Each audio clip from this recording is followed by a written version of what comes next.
And welcome to episode 6 of Man vs. Reality. Yeah, fun times. Still going absolutely nuts in the entire world. Yeah, we just cracked straight in instead of me going on a big rant this week. I enjoyed it, even if no one else did. But yeah, we shall see. Yeah, so this week I've decided to speak about immigration. It's something that's been like a hot topic for pretty much everyone in the Western world. I mean, it led us to Brexit. Basically, you can say what you want till you're blue in the face about it being about economic struggles and those goddamn bureaucrats in Brussels and being forced to do laws that we never had a say in, which was just a lie, or 350 million a week to the NHS, which there never was to begin with. Yeah, but essentially Brexit was about immigration. And it was quite ironic because it's people who don't want brown people immigrating to the UK, and the EU only did freedom of movement to the EU, basically. And nobody there is brown. They said after we did Brexit that we'd have control of our borders, and something that we're actually going to look into on today's podcast is apparently there's been an influx of migrants coming over in boats, illegal immigrants, as they say. If you listened like next week or the other week, I did do a big rant about how about the trap that asylum seekers are in.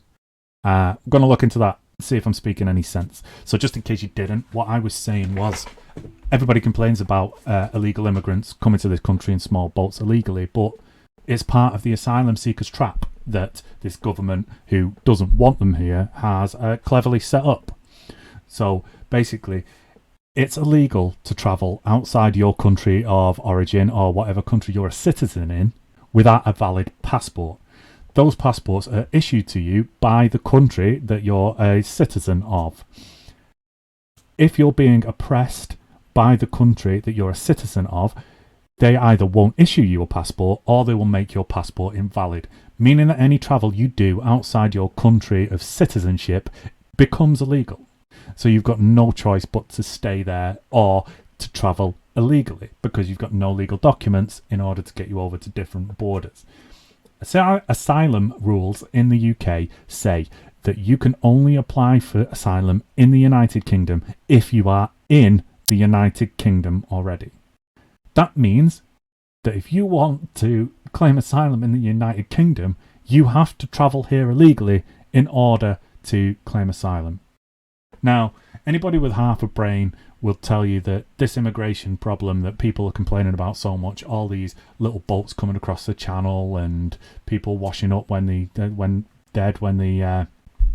boats sadly capsize, and people going mad and getting really, really irate about it, they shouldn't be coming over here and all that. It would be solved really, really easily. Basically, you change the rules for asylum seekers so that they can apply without being in this country, and you set up a processing centre in Calais in France so they don't have to actually make the trip. Job done. They did that, and then they sped up the process saying yes or no, and then when they said yes to people, they could then get them on a ferry and bring them over here nicely and legally and safely, and then when they said no to people, those people could go and find somewhere else. Obviously, there would still be a small percentage of people trying to sneak in, but then, if they've already been denied the application process, you can just deport them back to wherever they need to be deported back, because they're definitely here illegally. I mean, you kind of shouldn't do that, because it's out of order, but you know, it's what people are going to do. There's going to be reasons why people fail asylum processes in it. Either the criminals or there's some other thing knocking about that's disqualified them from being an actual asylum seeker. Yeah, but that's not going to happen because obviously they can use the fact that immigrants are coming over here in tiny little boats, spending their life savings to do it as well. Who's going to want to do that? No one. Ridiculous. They're not doing it by choice. They're doing it by desperation. Anyway, yeah, like I said I wasn't going to go on a big rant, but here we are in the middle of one. Yeah, fun times. So, right, let's kick off. I thought it'd be good if we started with actually knowing what the crack is. So, first question that I wanted to look into is, what is an immigrant? So this is just what is an immigrant whether they come here legally or not, right? So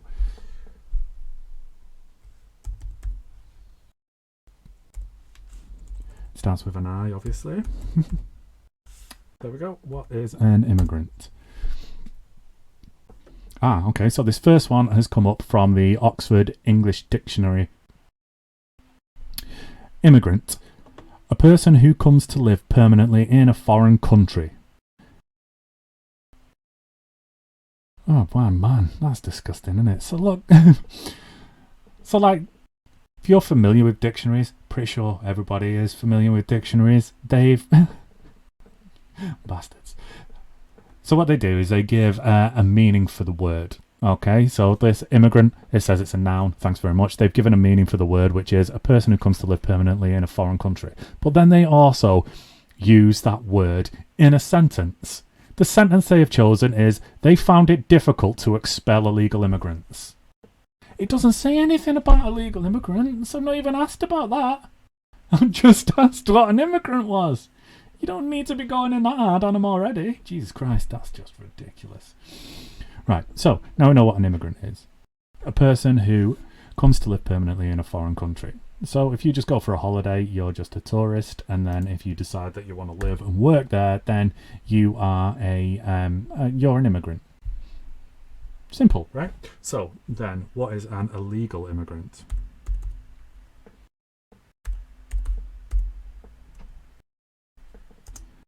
So we can establish the difference, all right? So there's Wikipedia. It'd been good if it had come up.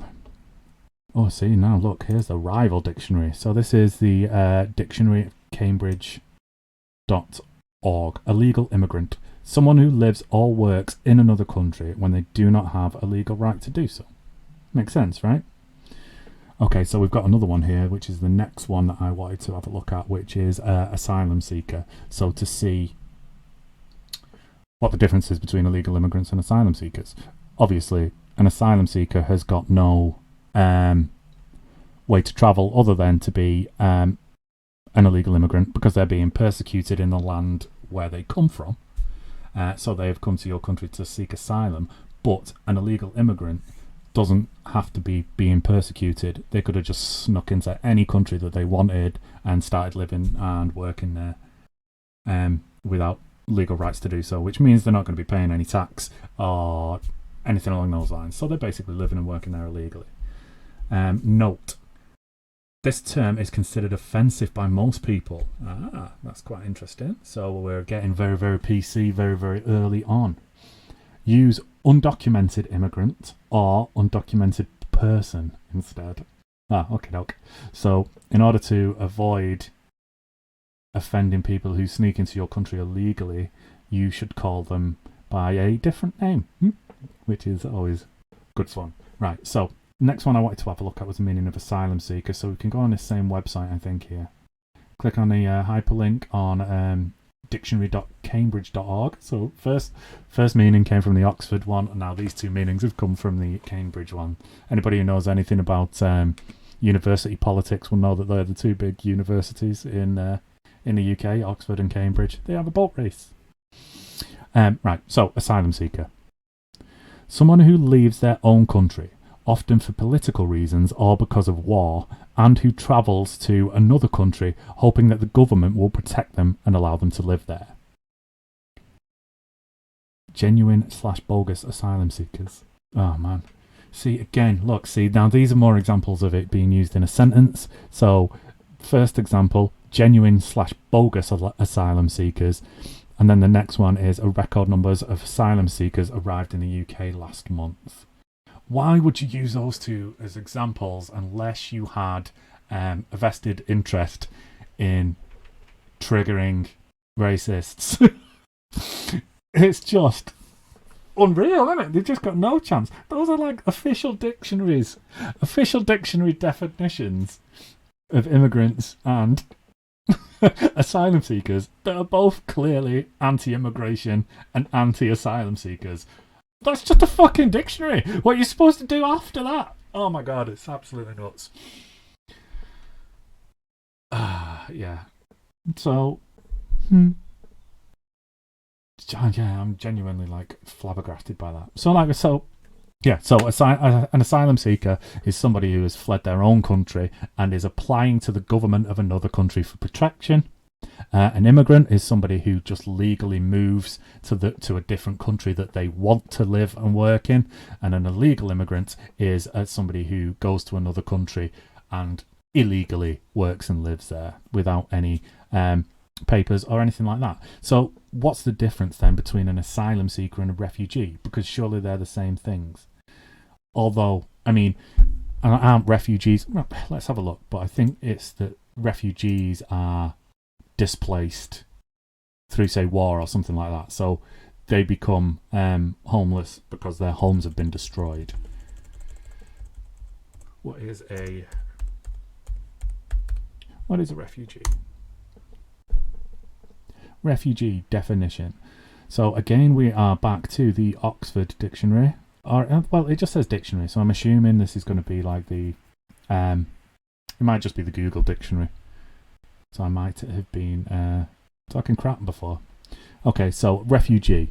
A person who has been forced to leave their country in order to escape war, persecution, or natural disaster. Tens of thousands of refugees fled their homes. So basically, where they live has become unlivable, so they have done one.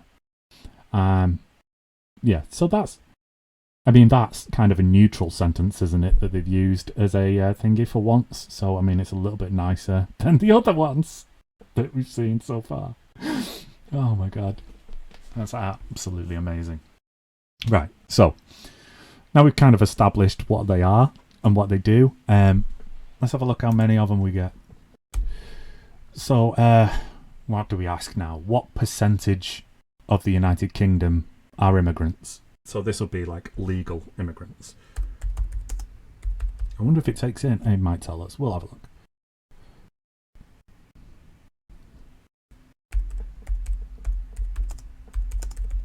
UK population. Immigrants. There we go. Fourth one down. First one's black. Is that really what people are Googling? Very specific. So, which one is this? Right, so, first hit. It's not an ad, just make sure of that. So, this is migrationobservatory.ox.ac.uk. So, it's given key points at the start of this article. Next update is going to be in 2024.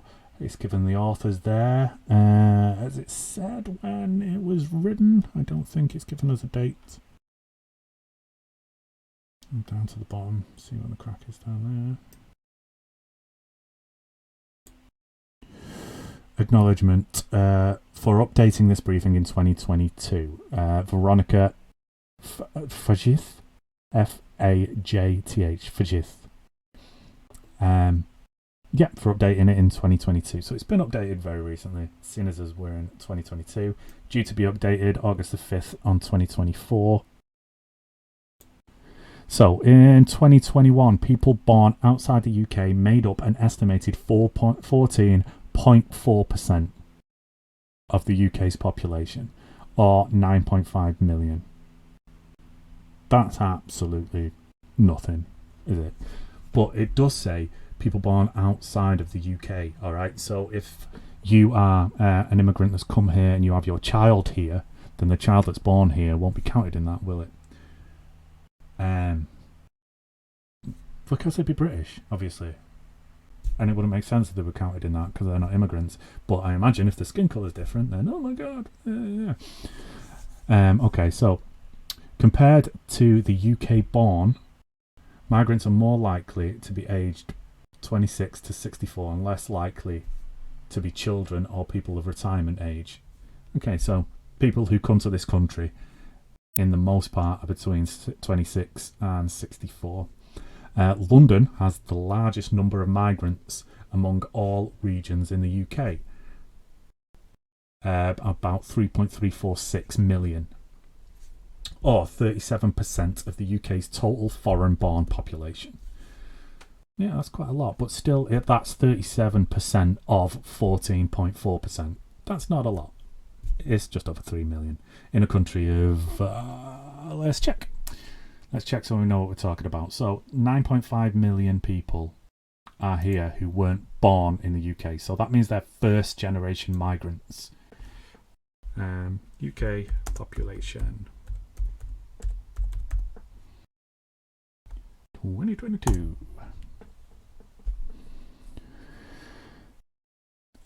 This is worldmeters.info. The current population of the United Kingdom is 68.7 million as of Saturday, the 15th of October. Damn, man. That was yesterday. I'm recording this on Sunday, the 16th. That's cool. That's very up to date. Based on the World Meter elaboration of the latest United Nations data, the United Kingdom's 2020 population was an estimated 67.8 million. So it's nearly gone up by 1 million people. So let's round it up and say 69 million people live in the UK.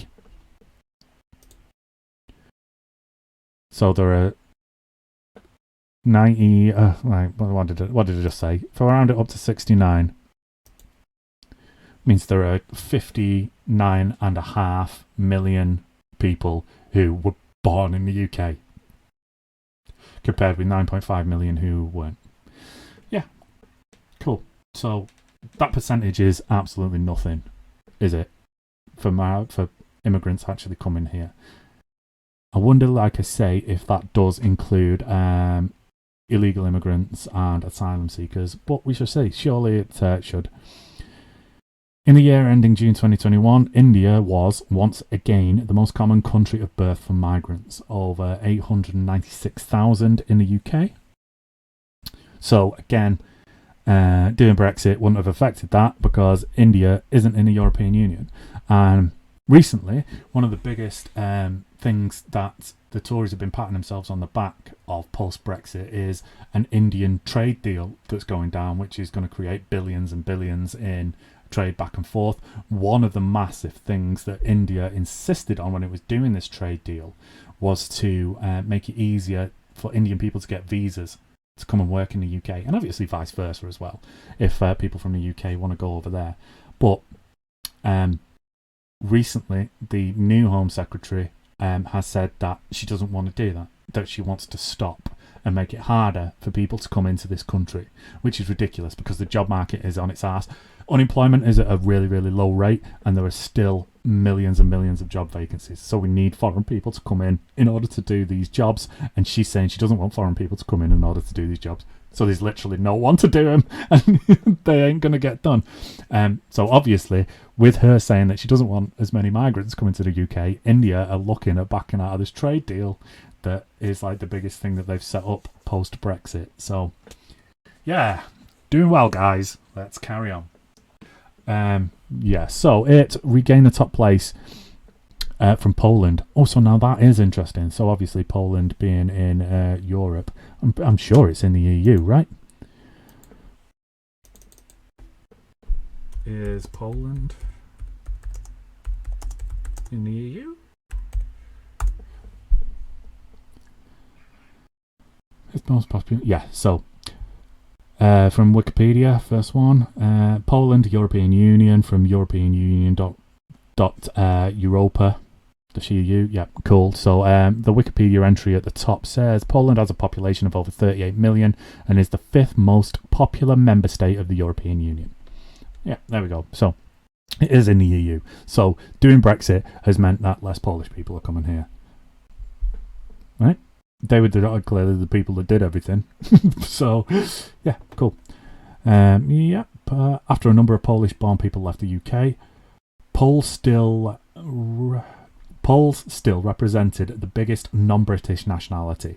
So we've still got the highest populations of Poles after the UK. No, how's that right? They've just said that there's more of them. I don't get what that means. Let's look at more on that because that's really just confused me. India became the most common country of origin for migrants. Right, so here we go. Country of birth. Nationality. How? That's weird. So, top 10 countries of birth and nationalities among migrants in the UK. So what's the difference? I thought your country of birth was your nationality. So it's saying that the country of birth, the top one is India, but the nationality, the top nationality is Poland, like it's just said. So let's have a Google of that. What's the difference between your country of birth and nationality?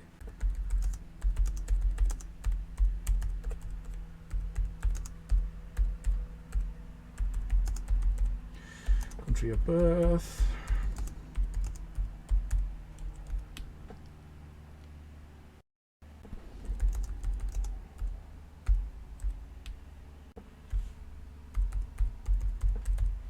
And nationality.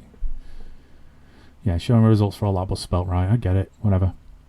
Okay, so this is ons.gov.uk. Country of birth is the country in which a person was born. This is different to nationality, which is the country or countries where a person can have legal status, although they may not reside in that country. Okay, so say we were still a member of the European Union, my country of birth would be the UK, but my nationality would technically be European, because I was allowed to live and work in any of those EU countries. Not anymore, like, oh yeah, but we could still say it for the United Kingdom. So, so my country of birth is England, but my nationality is British, because I'm allowed to legally live and work in England, Scotland, Northern Ireland and Wales. Yeah, that makes sense. So my nationality is British, but I was born in England. Right, cool. That's that cleared up. Right, so say someone is Polish, but they were born in India. Yeah. Okay, I kind of get that now. It still doesn't really make sense to my head, because like more people coming from India, you would think that most of them were born in India. But that said, that is still only 9.3%, whereas 11.6. No, I don't get it. It's too much for my tiny little pea brain. Right. Okay. So if you do this if you hover over the bits on this graph that I'm looking at, so it's saying countries of birth versus nationality. Okay. So the countries of birth, the top people for coming to the UK via country of birth is India, and then Poland second, Pakistan, the Republic of Ireland, Germany, Romania, Nigeria, South Africa, Italy and China. Okay, so they're the countries of birth. Nationality, the top, however many this is, I'm assuming it's 10, is Poland, Republic of Ireland second, India is third, then Romania, Italy, Portugal, Spain, Pakistan, Nigeria and the USA. Right, so if I hover over this, it's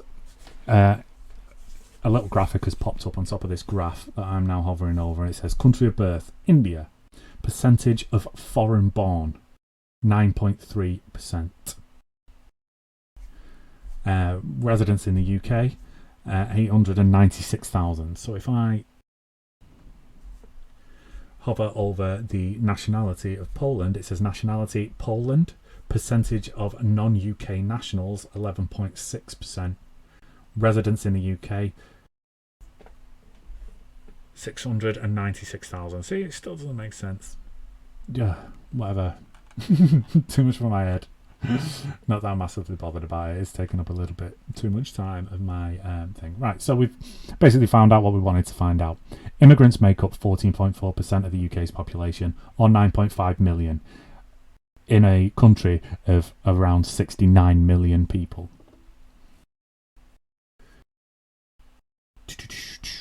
So, next question. What percentage of the UK population are illegal immigrants?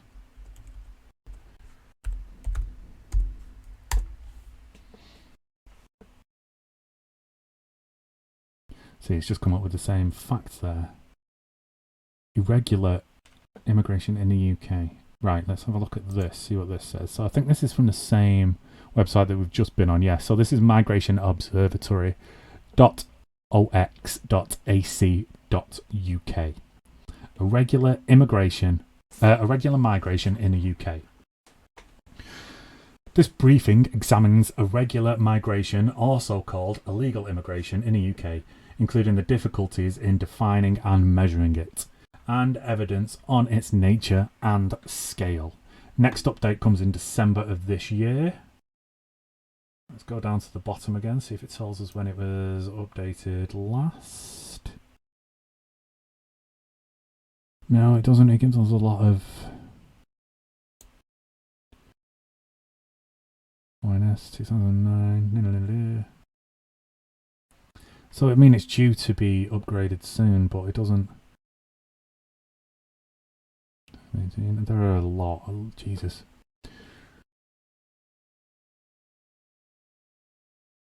Let's go to the top. We can't find out when it was. We know it's due to be updated, but we know the author.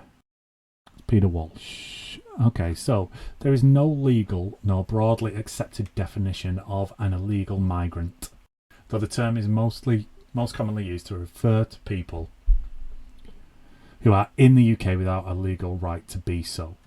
Irregular migrants are not generally permitted access to benefits, social housing, or free hospital care. Obviously, but they also don't pay taxes, do they? So that's stands to reason. Exit checks data do not provide an accurate measure of visa overstaying. Okay, so if you've got a visa to legally work in the UK and it runs out, then you become an irregular or an illegal migrant because you no longer have a legal right to live and work in the UK. And the government does not know to which degree of accuracy how many visa overstayers there are in the UK. In the financial year 17 and 18, around 1,800 people trying to enter the UK without authorisation were apprehended in the UK, but the total number of attempted and successful unauthorised entries is not measurable, obviously, because they're just going to go straight into hiding. There are no statistics on how many people have been regularised. Yeah, so, right. Refused asylum seekers contribute to the UK's irregular migration population, but the precise number of who have not left the country as required is not known. So, another issue with the fact that you have to be in the UK in order to apply for asylum is if your application for asylum gets turned down, they don't know whether you've gone home or not. Right, so everybody moaning about illegal migration and stuff like that, changing the rules around asylum seekers should be the first thing in their favour to make it easier for them. That should be the first thing you're complaining about. Because I imagine, why would you go home? Why would you go anywhere else besides the UK? You just hide. Doesn't make any sense. Right, this looks like it's quite old. So, like, the most recent up-to-date thing that we've got is 2017 to 2018. According to, like, loads of reports, it's gone up, like, considerably since then. So, we'll see what else we can find on any different websites. Migrant Watch UK. See, I'm a little bit... I don't know who runs Migrant Watch UK. Let's have a click on there, see what it is. See, now, from that picture, I'm not a fan of sticking around on his website. Although it's just a fucking picture of people that are actually coming here, innit? For months we've been keeping track of reported illegal entries with our channel tracking station. Now these figures have been essentially echoed by the Home Office after it released. Right, so after it released its first ever statistics detailing irregular migration in the UK.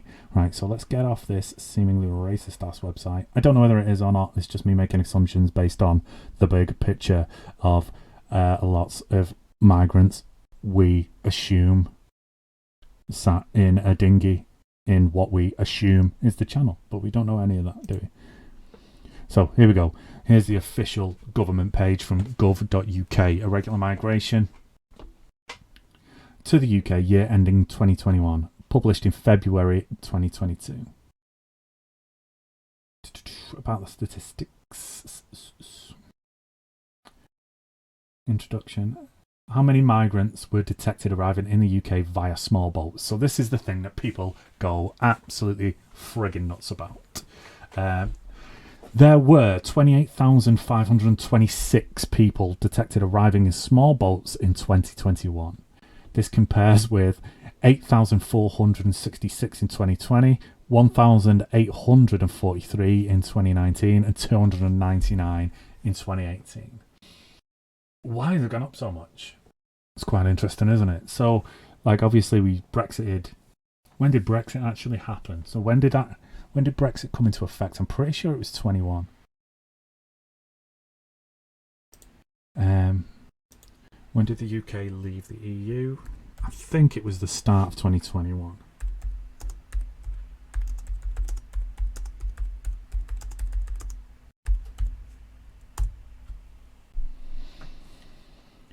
European Council, 11 a.m. Greenwich Mean Time, January 31st, 2020. Okay. The UK, yeah. So on January the 31st, 2020, the UK formally ceased to be a member of the EU. And in 2020, migration of people coming over in small boats jumped by just under 8,000. And then the year after that, it jumped by 20,000. Now, is that because they've been detecting more people, or is that because more people have been trying to come over? Could be both. God knows. So they've got a graph here of showing how it escalated and how it didn't. Wow, man. So between September, October, November of 2021, it went up drastically. And then it shows it dropping right off again, but yeah. There were 1,034 small boats detected arriving in the UK in 2021. Each boat contains multiple people, compared with 641 in 2020, 164 in 2019, and 43 in 2018. So that has increased massively, hasn't it? So getting control of our borders seems to have been pissed right out a window, which is one of the main things they campaigned for Brexit on. So, yeah.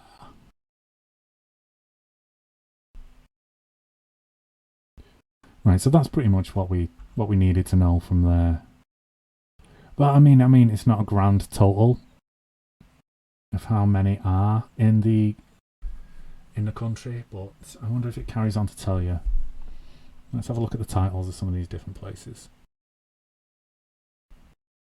Average number of people per boat. No. Number of small boat arrivals nationally, 2021. Alright, so people arriving on these small boats. Most of whom were from Iraq, Iran, and then Iraq, Afghanistan, other nationalities. Notes. Other irregular routes.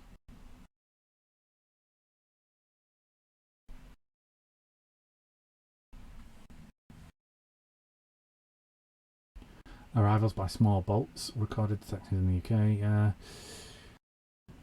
About the statistics, small boats, other entry methods. Right, it's not really told us like an overall population view. Let's see if we can find anything like that anywhere. Fact check. It is not known how many immigrants. Right. Reuters. It is not known how many. Confirm my choices. Bleeding cookies coming up every 2 minutes. Right, so this is from Reuters.com, and it is fact-checking a post that was shared 46,000 times on Facebook that claimed there are 2 million illegal immigrants in the UK. Illegal immigrants, not UK immigrants. This is misleading, although the exact numbers of illegal immigrants in the UK are unknown. Various estimates put the number well below 2 million. The full post reads, there is no point in locking us down. There were 2 million illegals wandering around the UK, and our borders are still open. If you're the worst people. Right, so then it goes on to say in 2005, a Home Office report estimated that there were between 310,000 to 570,000 unauthorised migrants living in the UK. So those are people whose visas have run out, people who have snuck in illegally, asylum seekers who have refused to go home and been lost in the system mainly. Basically anyone who's not legally allowed to look here. Most recent estimates have been conducted by Pew Research Centre and Greater London Authority. It's estimated that there were between 594,000 and 745,000 undocumented migrants in the UK in 2017. Meanwhile,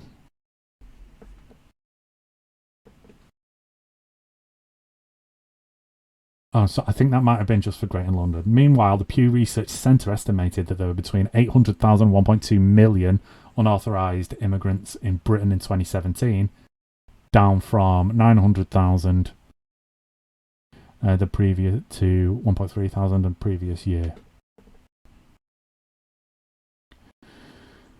Of the research completed by Migration Observatory, which was the website we were on before, the estimates conducted by the Pew Research Centre is the highest. This is, however, still considerably less than 2 million put forward by the Post. So the verdict is that this has been misleading. But was that from 2017? Let's have a look when this article was done. So no, this was from September 30th, 2020. Alright, that's when this article was written. But it's only giving statistics there up to 2017. So today, there could be 2 million. It's fucking 5 years on. So it's probably right, that post. Even though horrible people have posted it, it's probably friggin' right.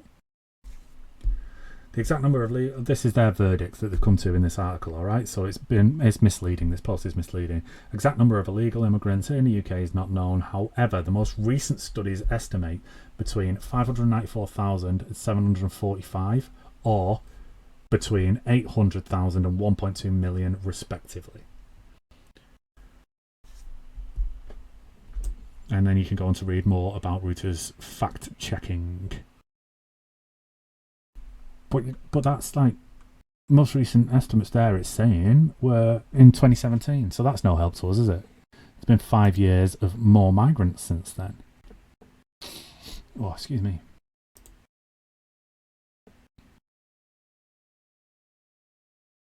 See, this again is full fact, which is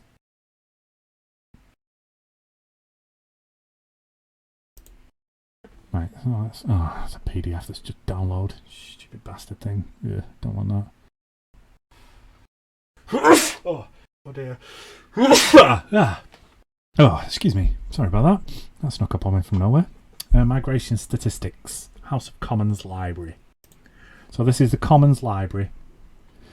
commonslibrary.parliament.uk. Migration statistics. Okay, so 573,000 people migrated into the UK, and around 334,000 people emigrated from it, leaving net migration, so that is the amount of people who came minus the amount of people who left, at 239,000 people. This is in the year ending June 2021, so it's quite recent, so it's about a year and a half nearly. Looks like these might be the most recent statistics and stuff we'll be able to find. Okay, so in the year ending June 2021, 60 million people were living in the UK who had a nationality. 6 million, sorry, not 60, that's the entire population. 6 million people were living in the UK who had a nationality from a different country, 9% of the total population. So we now know that 9% of the total population has gone up to, was it 9.4%? Was it 14%? 14.4% it was. And it's gone up to 9.5 million. 3.4 million EU nationals were living in the UK. As of 2019, around 994,000 UK nationals were living in the EU countries, excluding Ireland. Why do people migrate to the UK? God knows now. Is there a date on this? So this was published Monday, 26th of September 2022. So we ain't getting any better than this, are we? So this is that was published last month, end of last month, about 3 weeks ago. This, and it's still only showing research up to the end of June last year. This is from the UK's official government website. Migrants living in the UK. There are fewer foreign nationals living in the UK than there are people born in other countries. Wait, what? There are fewer foreign nationals living in the UK than there are people born in other countries. Right. Okay. So that's the country of birth versus nationality daft argument again, isn't it? Yeah, kind of makes sense. So obviously, like that'll include like Scottish people and stuff, I imagine. In 2021, there were approximately 6 million people with non-British nationalities living in the UK. Around 9.6 million people were born abroad. Right, so I wonder if that, because that 9.6 there, that's your 14.4%, in it, that we saw before. So if you were born abroad but your nationality is British, then you'd still count in that second figure of 9.6 million. But if you were born abroad and your nationality was non-British, then you'd be only 6 million. So there were, 3.6 million people whose nationality is British, but they were born in a different country. Yeah? That's what I'm getting from that. So, yeah. Okay, so the UK's migrant population is concentrated in London, with around 35% of people living in the UK who were born abroad living in the capital city. Similarly, around 37% of people living in London were born outside the UK, compared with 14% for the UK as a whole.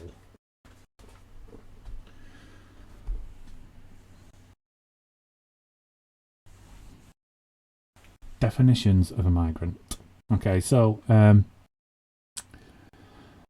a migrant can be broadly defined as a person who changes their country of usual residence. Conventionally, there are 3 different ways of making this definition more precise. A migrant can be someone whose country of birth is different to the country of residence, someone whose nationality is different to their country of residence, someone who changes the country of usual residence for a period of at least a year, so that the country of destination effectively becomes the country of usual residence. Right, that was boring. Sorry. The difference between migrants and asylum seekers. So this is the government's definition by the look of it. A migrant is someone who changes their country of usual residence. An asylum seeker is someone who does so from a fear of persecution or for reasons of race, religion, social group, or political opinion. So they're being persecuted for one of those reasons. They will change their country of residence. In a sense, asylum seekers are generally counted as a subset of migrants and are included in official estimates of migrant stocks and flows. Okay, so that figure that we saw before includes asylum seekers. So that's 573,000 people who migrated to the UK also includes asylum seekers who migrated to the UK in the year starting June 2020 and ending June 2021. That ain't many, is it? And when you take it to a fact that like 334 people have left, leaving a net total of extra people at 239,000, including asylum seekers and people who migrated here illegally, that ain't that many compared to a country, for a year, compared to a country of 69 million people that we are now. Not even 250,000 people extra I think that's quite livable, isn't it? But people will use these figures to get mad, so whatever you want to do. Right, so that is quite interesting. So I imagine that if we so the illegal immigrants thing is kind of pointless. So that figure that we saw before, which has come up from Migration Observatory again, right at the top of my screen here, which is the total UK's population of migrants, 14.4% of people are migrants. Then that also includes asylum seekers, obviously. Yeah, that's it. Right, so let's have a click on these, see if we can do anything else about the illegal immigration while we're here. How many illegal immigrants are in the UK today? Newly released Home Office figures reinforce our warnings. Who's this? This is Migrant Watch UK. So I'm already a bit fucking sceptical of these bad boys. Home Office figures reinforce our warnings that there has been a huge rise in illegal immigration in recent years, from 13,000 in 2018 to more than 35,000 in bold. So you shout it at your screen and get dead mad, as if they're coming to take your house, to more than 35,000 in 2021.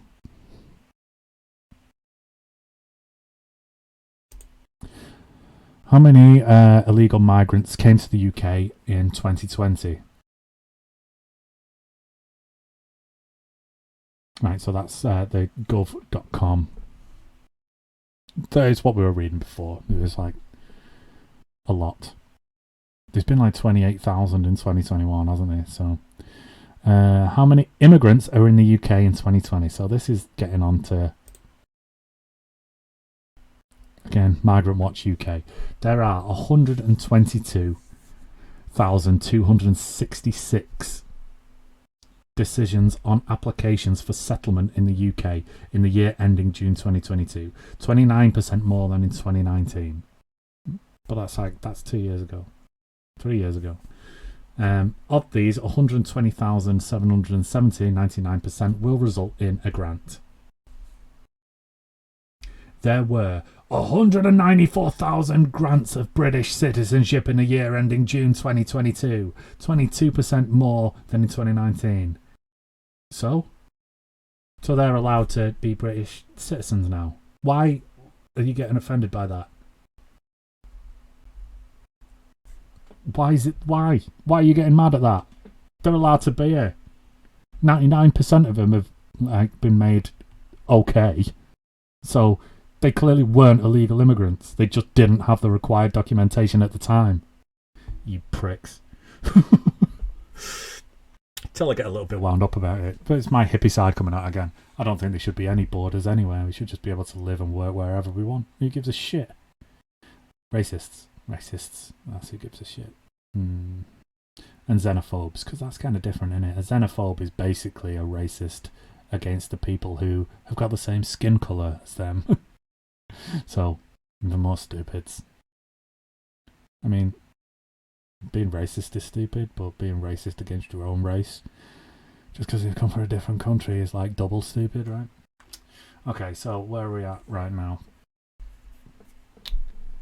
So that there has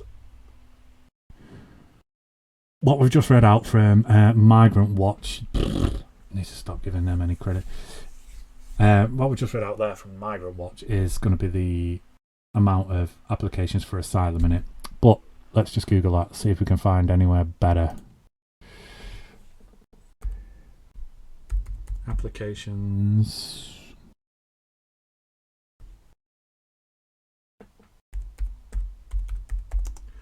for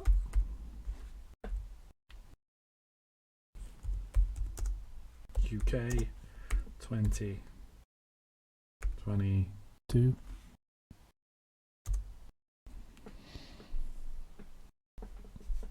Where is this? So this is gov.uk. So let's have a look at that. Asylum applications. There were 63,089 asylum applications relating to 75,181 people. So obviously some of those applications would have been for full families in the UK in the year ending June 2022. So whatever I've just been reading out there. All right, so that would have been British citizenship then. It's not applications for asylum, is it? That's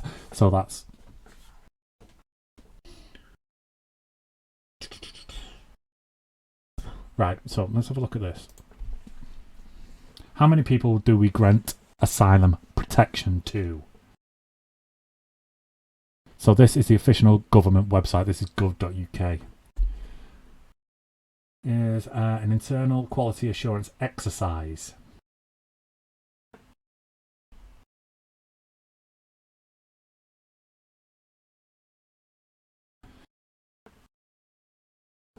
Okay, people granted protection and other leave through the asylum and settlement routes.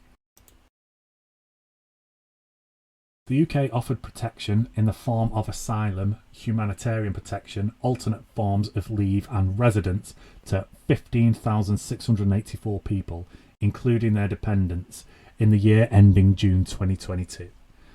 12,968 were granted refugee status following an asylum application, 859 granted humanitarian protection, 235 granted alternate forms of leave, such as discretionary leave, UASC leave. 1,622 granted refugee status through the resettlement scheme.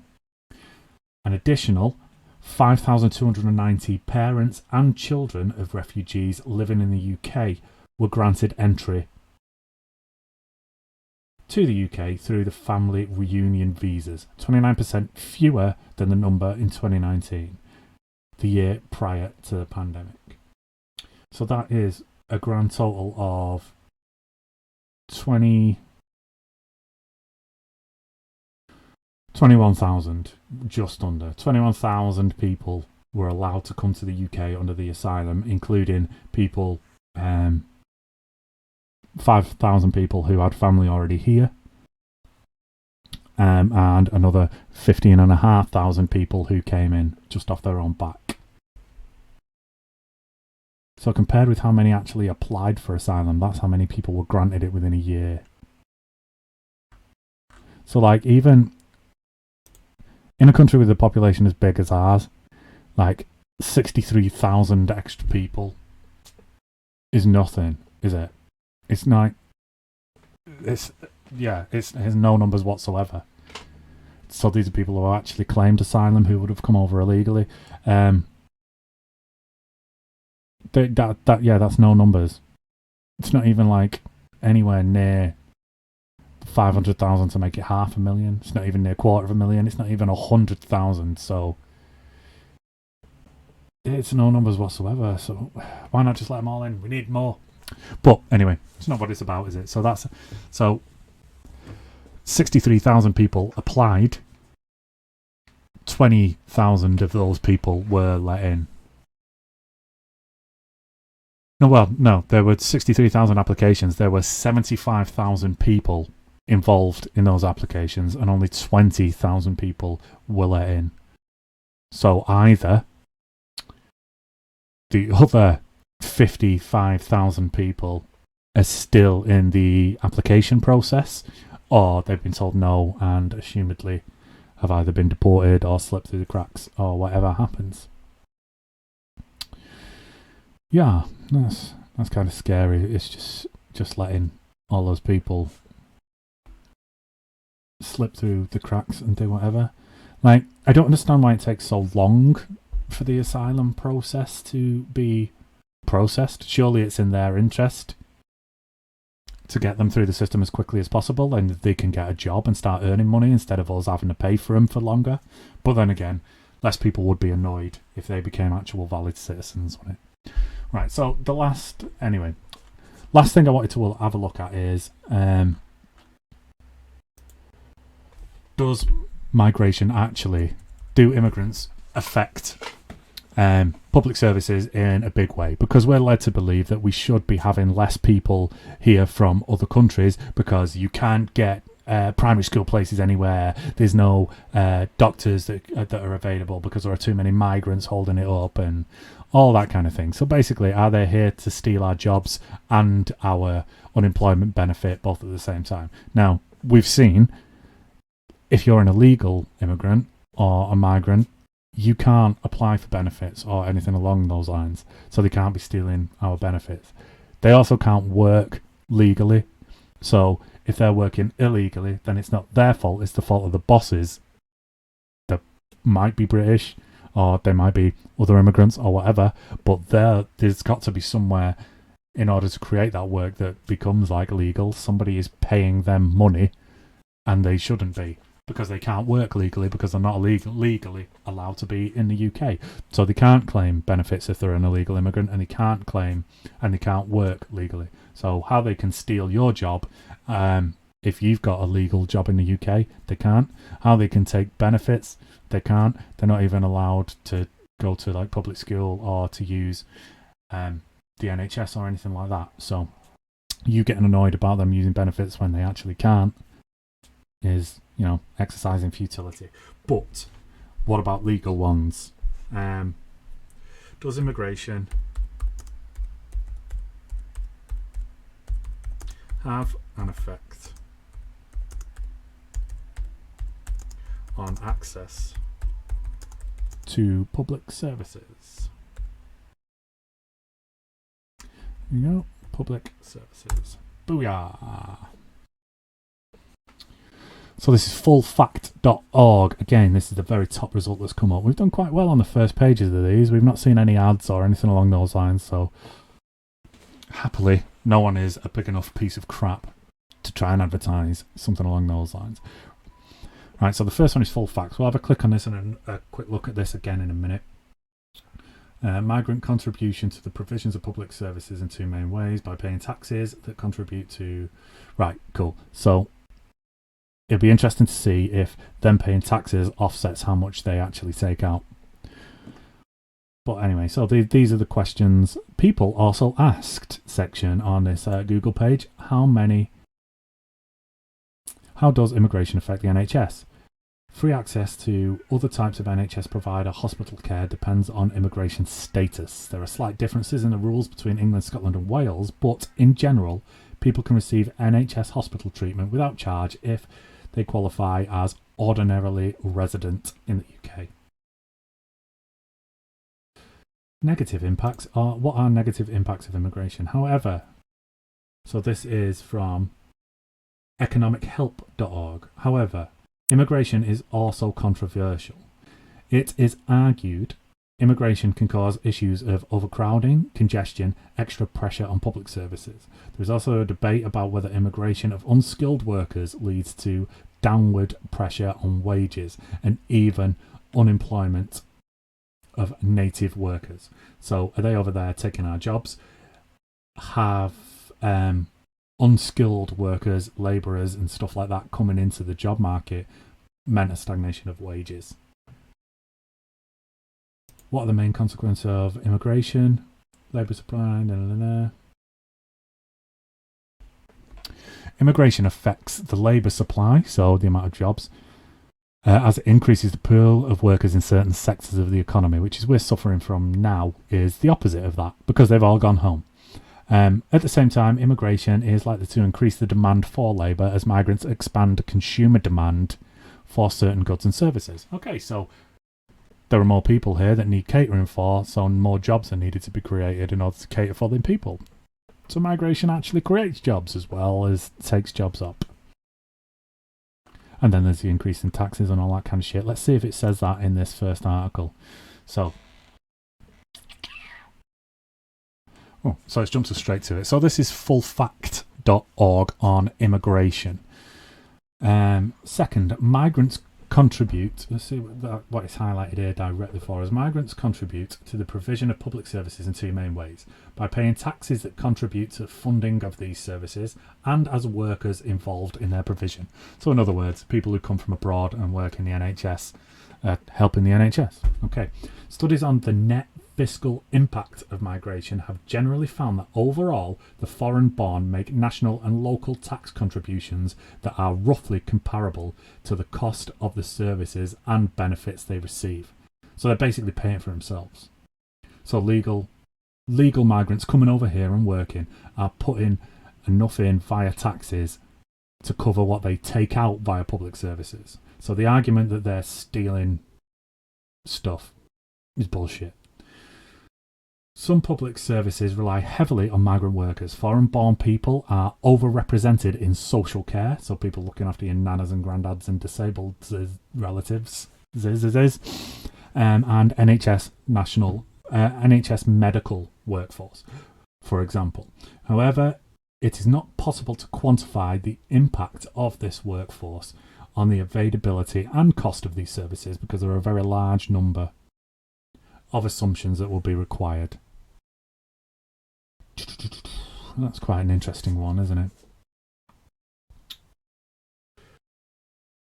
The share of students who are known or believed to have a first language other than English, I don't care what language you speak.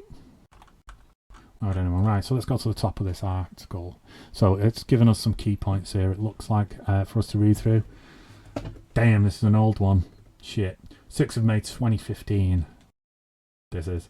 Some areas in the UK have experienced higher levels of migration than others. So this is even before the Brexit vote, this. Oh no, it isn't. You're talking shit. Am I? I don't know. What was the date of it? I think it was 2016, wasn't it? So we left 31st of January 2020. Vote 2. Pretty sure the vote was 2016, right? Yes. 30th of July 2016 was when the vote was. Cool. So this is before the Brexit vote and before everything. Looking at most recent trends, increasing foreign-born population. We want a more recent one than that, please, guys.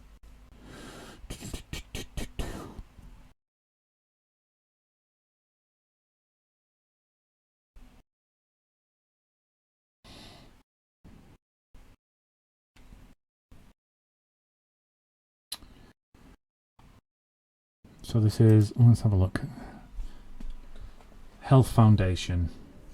This is from 14th of November 2019. Existing evidence shows that immigration makes a positive contribution to the UK health service. So that's one form of public service. So that's obviously right. So both the NHS and social care in England are suffering from severe staffing shortages. Jesus, this is before all Brexit and everything and the all and all. The NHS currently has 100,000 vacancies, including a shortage of 40,000 nurses. The health service is struggling to train and recruit enough nurses from within the UK. It will continue to have significant reliance on international recruitment for the near future to prevent further deterioration of the service. A non-resident migration policy will be crucial to ensure the numbers of doctors, nurses, social care workers are sufficient to provide high quality care. So we need people from abroad because there aren't enough of us to be doing those jobs.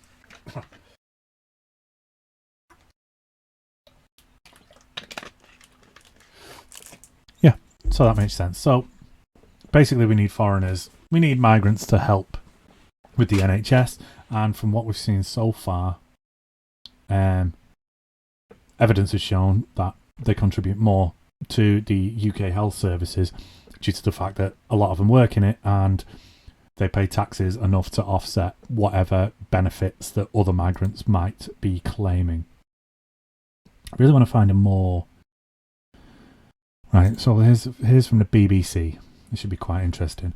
How does immigration affect public services? bbc.co.uk. Again, this is from 2015. Why are these all from so long ago? Services. Let's put 2020 in the search bar. See if we can find a more recent fucking thing. New plan for immigration. Okay, this should be interesting. Let's have a look at this, shall we? Oi, this is going to be bad. So this is from gov.uk, completely off topic a little bit. New plan for immigration, legal migration and border control. Ministerial foreword by the Home Secretary. For the first time in decades, we have full democratic control over our borders. Oh my God. No, I'm not reading that. I'm tapping out on that one already because she's the worst.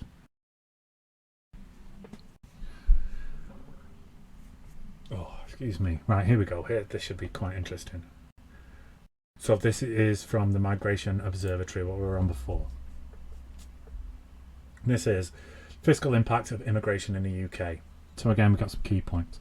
The fiscal impact of migration to the UK is small and differs by migrant groups. The fiscal effect of immigration depends on migrant characteristics. The most recent government data shows the EEA nationals pay more in income tax and national insurance contributions than they remove in tax and child benefits. But that is not the full picture. So this is from March 2022. The official budget responsibility forecast that higher net migration reduces pressure on government debt over time. So they're giving more into the economy than they are taking out. Basically, that's what everything that we're seeing is saying at the minute. I'm interested in that one that I've just read there, but that is not the full picture. Where's this going to jump us to? Okay, so the most recent government data shows that EEA nationals pay more in income taxes and national insurance contributions than they receive in tax credit and child benefits. So they're putting more into the economy than they are taking out, but that isn't the full picture. In the past few years, the government has published data derived from Her Majesty's Revenue and Customs and the Department of Work and Pensions of the amount paid and received by foreign nationals. For example, HMRC data shows that in, I think that's financial year 2018-2019, the most recent year for which there is data, EEA and Swiss citizens paid 22.4 billion more in income tax and national insurance contributions than they took out in tax credits and child benefits. So what's EEA stand for then in this instance?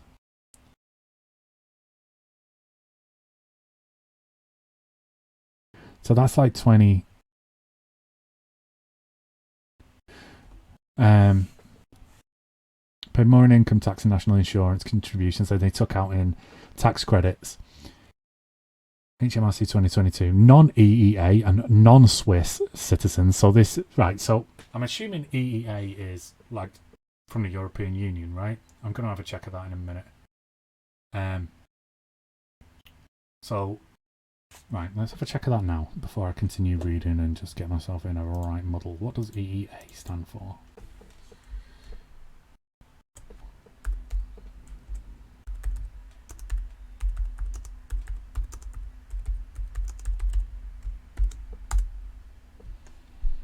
European Economic Area. So people within the EU, basically. So people in... Right, so let's read through that again. Okay, so Her Majesty's Customs, Department of Work and Pensions. For example, HMRC data shows that between 2018 and 2019, the most recent year they've got data for, EEA, so European Union members, and Swiss citizens paid 22.4 billion more in income tax and national insurance contributions than they took out in tax credit and child benefits, while non-EEA and non-Swiss citizens paid 20 billion more in income tax and national insurance than they received in tax credit and child benefits. So they ain't stealing your so they ain't stealing your benefits. They are subsidizing them. They are giving you more they are giving you more money than they are taking out. And then it just goes on to give us all of the information that we want. So okay, so we've had a look at that. So I'm still trying to find out whether it's, say, harder to get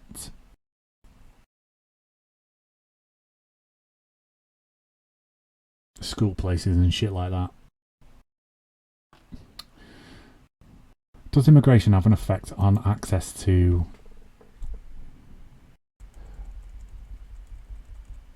jobs? Let's have a look at that. So it's got simple. So we know that they're not stealing your benefits. Are they stealing your jobs? Migrant Observatory. Again, we should have just stayed on this website for the whole time, I think. Let's go up to the top. So, labour market effects of immigration. This is from February 2020. This briefing discusses the impact of immigration on the labour market in the UK, focusing on wages and employment.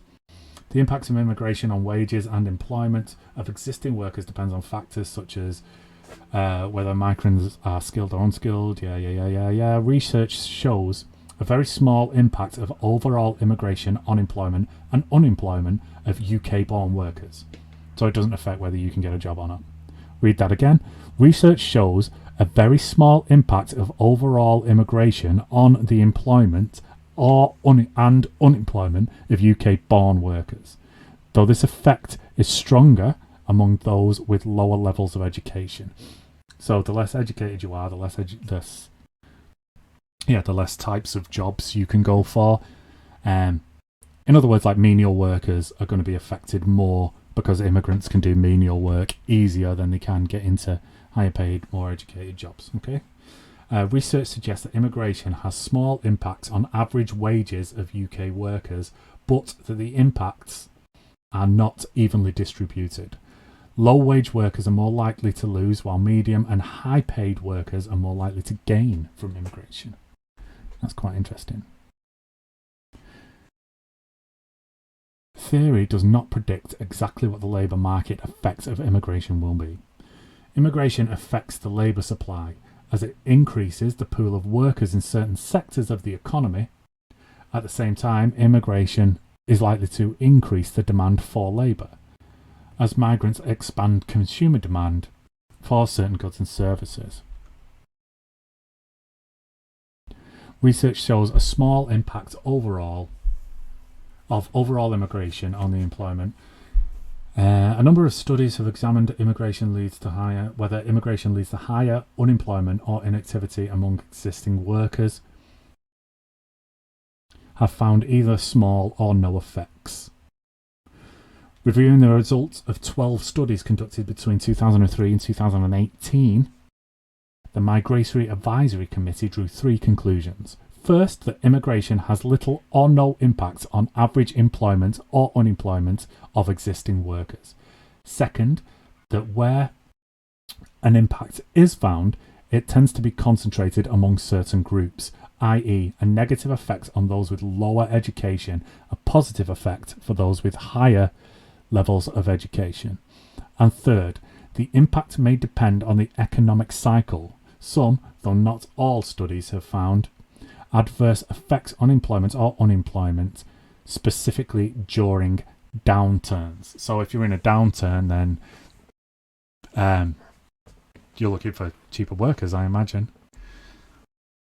But overall, it has little to no effect on the employment and unemployment of Indigenous workers. So they ain't stealing your benefits and they ain't stealing your jobs. Immigration has small impact on average rises of the UK, but the effects are not evenly distributed. Evidence gaps and limitations. Okay, so again, reviewing 12 studies between 2003 and 2018 concluded that immigration had little impact on average wages. Some studies had found small negative impact on average wages, while others found positive average effects. So they ain't putting the wages up and down. I imagine it depends on where you work, what you do, who you work for. Right, so last one that I wanted to have a quick look at is, let's say, school places. Because one of the most problem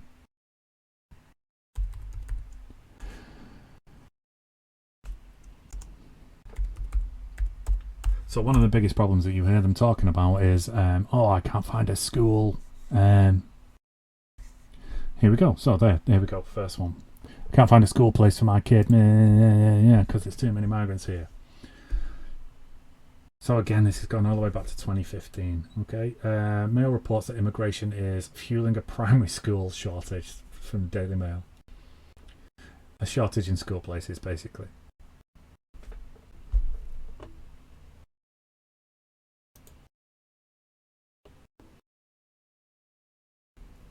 That's 2015. I want to try and find a newer one.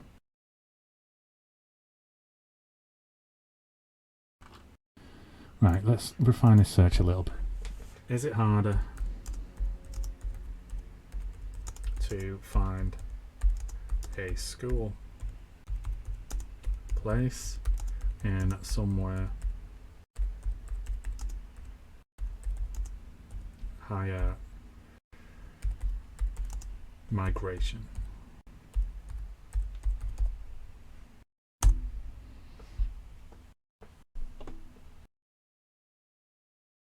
See, again, it's just come up with the same results that we've just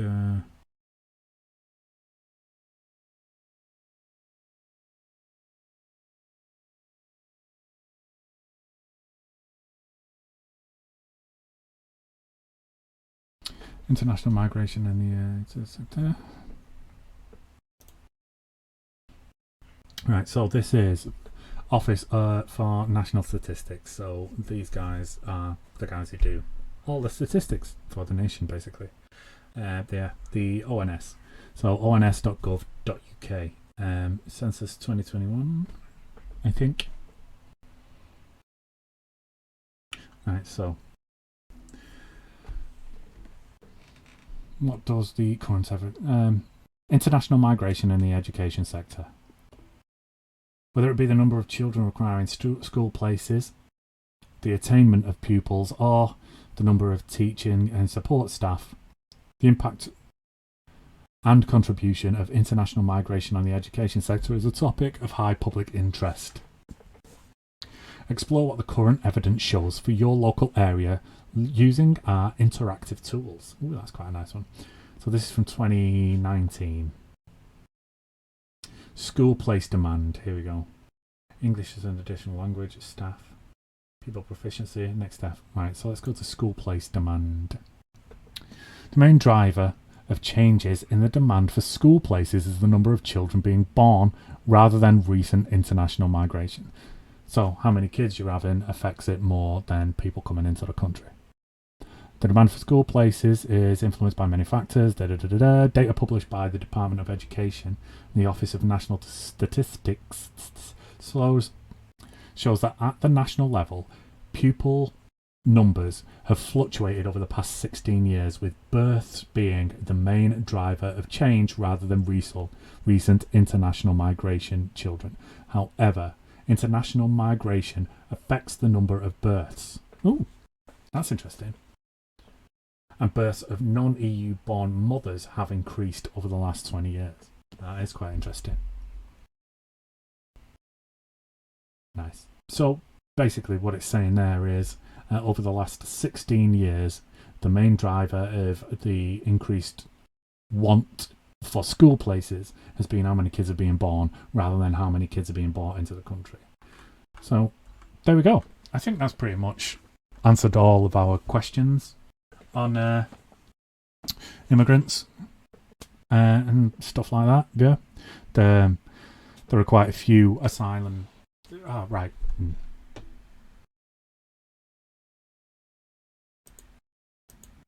So I wanted to check right at the start of this. I said I wanted to check on thingy whether or not I was right saying that there is the trap for asylum seekers. So let's Google that real quick as a nice one to finish on. So that'll have taken us right round about. Then we could do a bit of a conclusion, and then I can let you go on about your lovely business. Do asylum seekers have passports? Keep it simple.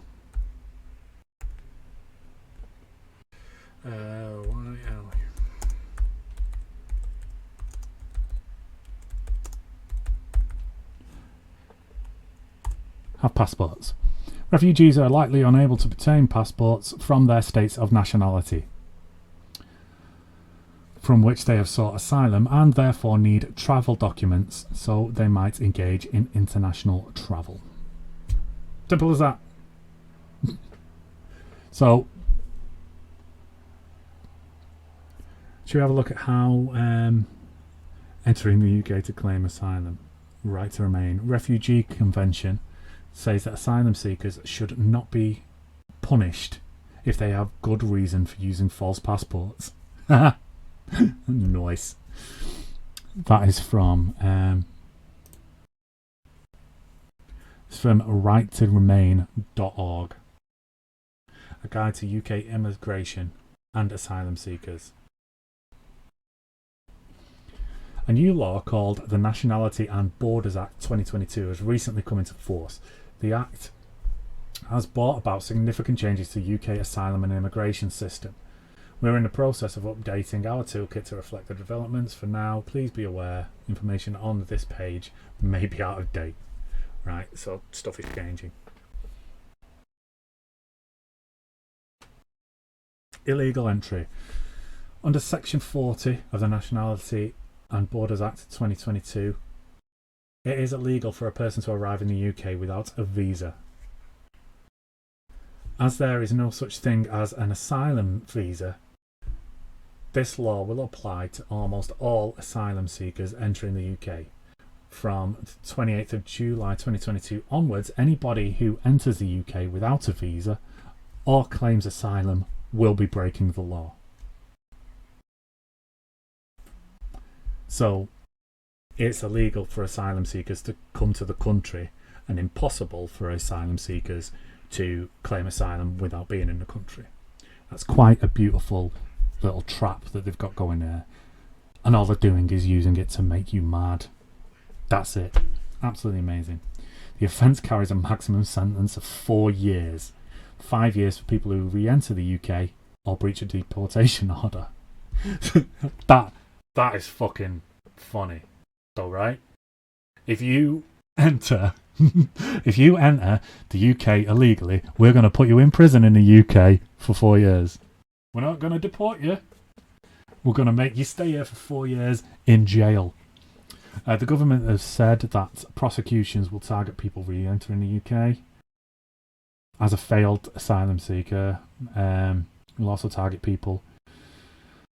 A person who successfully applies for an unrelated visa, for example a tourist visa, can enter the UK lawfully and claim asylum without breaching Section 40 of NABA. However, it would be impossible to secure a tourist visa without being dishonest on the application by saying that you intend to travel to the UK for a holiday, when your real intent would be to enter the UK to claim asylum. So the only way you can get a visa as an asylum seeker is to lie about why you're coming to the UK, and lying on a visa application makes that visa null and void, which again puts you into the category of illegal immigrant. So you would be breaking a different law. It's also a criminal offence. Deception is what happens when you hide or misrepresent the truth. False passports. Some people have come to the UK to seek asylum will use their own passports for some reason. For some people, however, this is not possible. But the thing is, if that passport of yours has been like disavowed or whatever they do, it's not worth anything, is it? And as soon as they scan it to that computer or put your number in, you'll be denied a right to travel.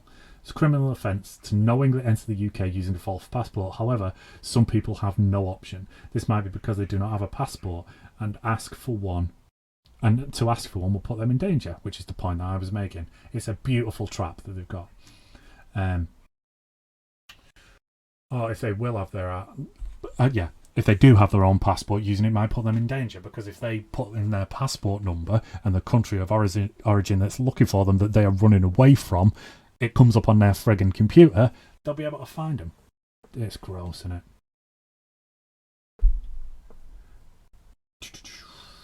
There we go. Article 31 of the Refugee Convention recognises the possible danger of using a real passport and your own name while fleeing persecution in your country of origin.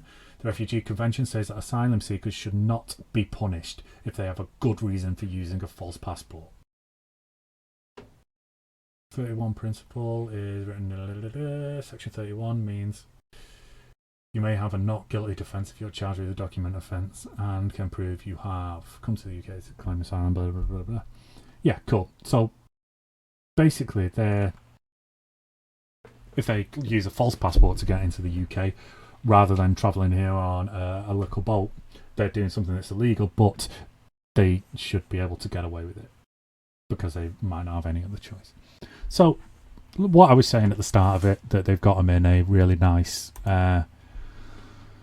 crappy situation, was pretty much right. Yeah, immigrants have got no choice and they've got no passport. I think that pretty much answers everything that we came here to talk about. I'm quite happy with that. So there aren't that many immigrants in the UK, illegal or otherwise, not many to make a massive amount of difference anyway. They are putting more into the economy than they're taking out, so they aren't stealing your benefits. They aren't stealing your jobs because it has little to no effect on the job market, on employment and unemployment. Illegal immigrants can't steal your benefits or steal your jobs anyway because they're not legally entitled to do so. Applications for asylum are pretty high, but they're not putting many in. And the asylum system is a bit of a joke. And if they changed it just a little bit, then people in small boats would stop coming over and you could stop being really annoyed about everything. Yeah, so if you're still here by the end of all that again, then thanks for listening or thanks for watching. Give us a like or a subscribe on here. We're on all the social medias. You can find us on Instagram and Facebook and all the Twitters and everything along those lines. But for now, thanks a lot. See you soon.